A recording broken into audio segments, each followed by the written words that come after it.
How you guys doing? TF2Dove here, and today I'm bringing to you kind of my Pyro update review. And now, of course, I could have gone like straight out there, like been like first day, wow, this update, things about the update.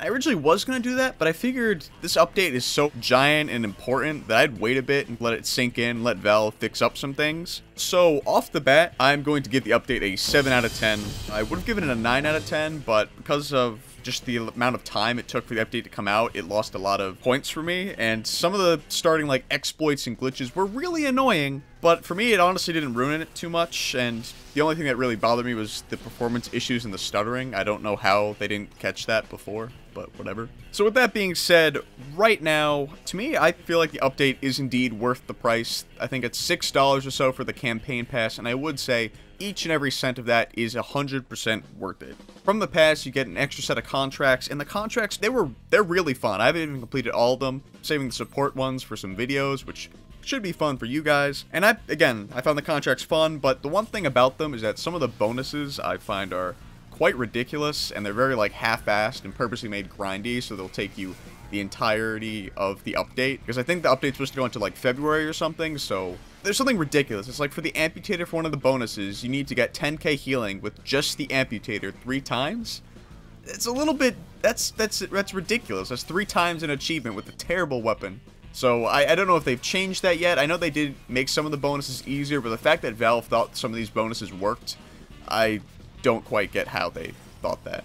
Now, of course, with this update, we also got some new maps. I believe all of them but one are community made, and the one that Valve made had a lot of little bugs, but they've seemed to fix most of them, so you can't get into spawn anymore. But generally speaking, all the maps look very cool. They're all jungle themed. There's 2 King of the Hills, 1 Attack Defend, which is the Valve map, and then Payload Race, Banana Bay. Banana Bay I love, but it's also really confusing. Also, they messed up the grass on it, so there's these little squares, so like Valve kind of messed that up, but otherwise, maps, 2 thumbs up for me.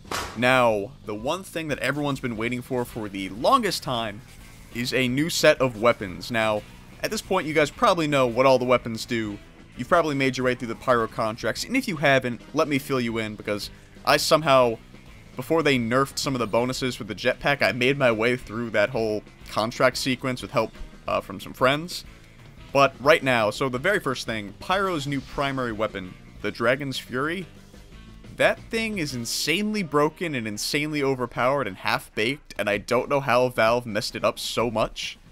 Granted, Scout can 2-shot, Soldier can 2 or even 1-shot, same with Demo, but Pyro doesn't need to be too close to like 2 or 1-shot, and the more shots you get from a giant hitbox, the faster you shoot, which means more damage, which means more death.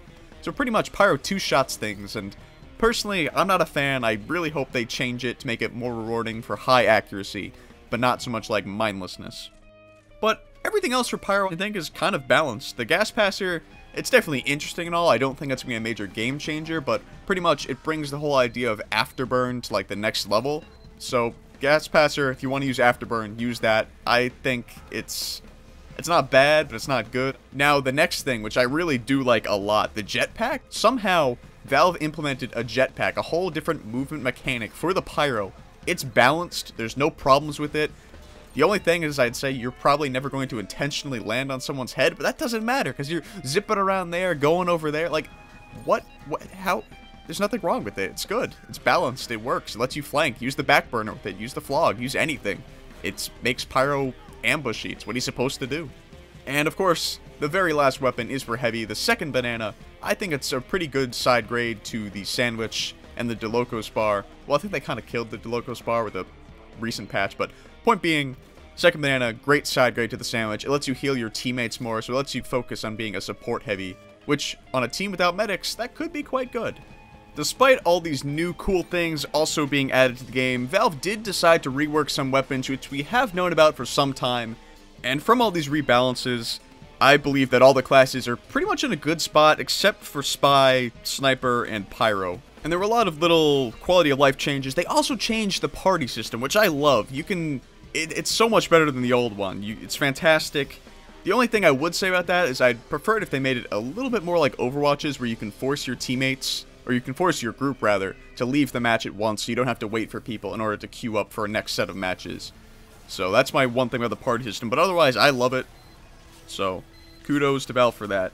Though, despite all these great things that they added and these changes that I think were pretty well thought out, except for maybe the Dragon's Fury, I still just have one slight problem with this update. And granted, if you have some explanation, by all means tell me.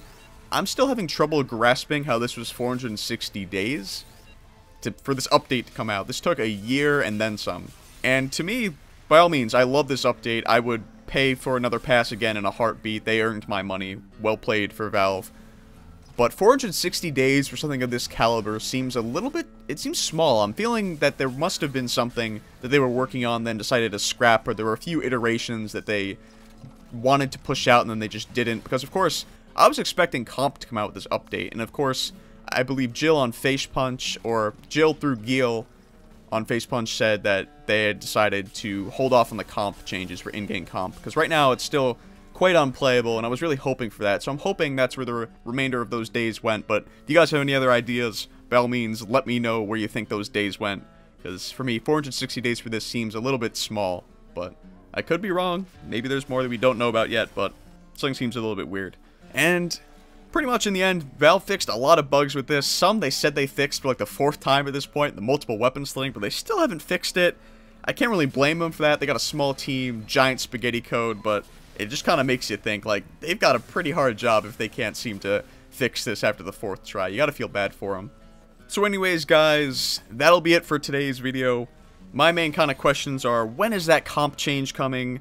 It's probably not done yet, but I'm hoping to be in a future update. Valve News Network also found some various stuff that are in the file, so maybe the heavy update is sooner than we think, and maybe Scream Fortress will come out, maybe it won't, maybe there's a heavy update coming soon. But anyways, guys, thank you so much for watching, and I will see you all in a future video, so take care.